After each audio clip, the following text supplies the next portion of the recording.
দেশের কথাটা সবার আগে চিন্তা করে, দেশের মানুষের কথা চিন্তা করে, শহীদদের কথা চিন্তা করে, গণতন্ত্রের কথা চিন্তা করে সঠিক চিকিৎসা যদি সময় মতো দেওয়া যেত তাহলে হয়তো এত সংকটাপন্ন ওনার অবস্থা হতো না।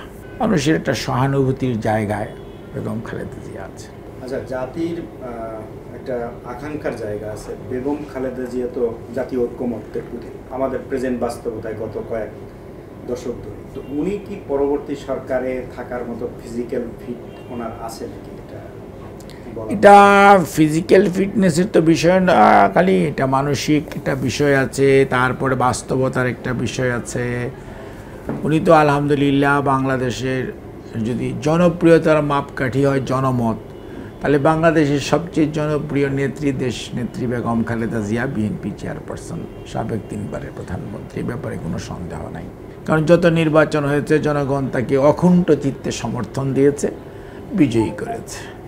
এবং ওনার প্রতি যে অন্যায় আচরণ বিগত সরকার করেছে এবং যে ষড়যন্ত্রমূলক মামলা দিয়ে ওনাকে যে হয়রানি, ওনাকে যে ক্ষতিগ্রস্ত, এবং ওনাকে ওনার ছেলে জনাব তারেক রহমান সাহেবকে ওনার আরেক ছেলে মরহুম আরাফাত রহমান কোকো অথবা সর্বোপরি জিয়া পরিবারের প্রতি যে আচরণ করা হয়েছে, যদি 1/11-এর পর থেকে দেখেন তাহলে দেশের সবচেয়ে ক্ষতিগ্রস্ত পরিবার যদি বলতে হয় শহীদ জিয়ার পরিবার। এবং তাদের প্রতি আচরণগত দিক দিয়ে রাষ্ট্র অত্যন্ত নির্মম আচরণ করেছে, যেটি হওয়া উচিত ছিল না। একজন বীর মুক্তিযোদ্ধা, স্বাধীনতার ঘোষক, বীর উত্তম শহীদ রাষ্ট্রপতি জিয়াউর রহমান, ওনার সহধর্মিণী বেগম খালেদা জিয়া 3 বারের সাবেক প্রধানমন্ত্রী, 23টি নির্বাচনী কেন্দ্র থেকে নির্বাচিত জনপ্রতিনিধি ছিলেন, বিরোধী দলীয় নেত্রী ছিলেন, বয়স্ক একজন মানুষ, অসুস্থ মানুষ। ওনার চিকিৎসার জন্য সুযোগ দেওয়া যেতে পারত, সঠিক চিকিৎসা করানো যেতে পারত। যে কাজগুলি যথাযথ হয়েছে বলে এখন আর কেউ বিশ্বাস করে না, এবং আমরা তো বিশ্বাস করিই না। বিদেশিরাও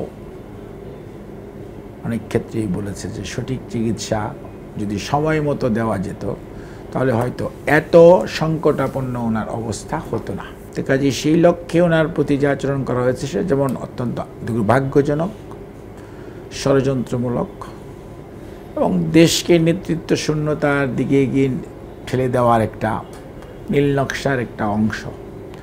আর যে কথাটি আপনি বলছেন, হ্যাঁ, উনি সত্যি সত্যি জাতির অভিভাবকের মতো একটি অবস্থায় এখন আছে।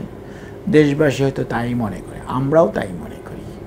এবং ওনার বিদেশ যাওয়া এবং বিদেশে চিকিৎসা নিয়ে ফেরত আসার সময় যে ধরনের মানুষের যে রিয়াকশন, বিভিন্ন সোশ্যাল মিডিয়া, পত্রপত্রিকার এবং বাস্তব উপস্থিত সব কিছু মিলিয়ে মানুষের একটা সহানুভূতির জায়গায় বেগম খালেদা জিয়া আছে। এবং উনি এই পর্যন্ত যে কয়টা কথা 5ই আগস্টের পরবর্তীতে উনি বলেছেন, উনি অত্যন্ত দায়িত্ব নিয়ে কথা বলেছেন। যে দলীয় চেয়ারম্যান হিসাবে যেরকম বলা উনি হয়তো বলতে পারতেন, ওইটার অনেক ঊর্ধ্বে উঠে উনি দেশের কথাটা সবার আগে চিন্তা করে, দেশের মানুষের কথা চিন্তা করে, শহীদদের কথা চিন্তা করে, গণতন্ত্রের কথা চিন্তা করে উনি অত্যন্ত ছোট সুস্পষ্টভাবে উনি ওনার বক্তব্য জাতির সামনে তুলে ধরেছেন।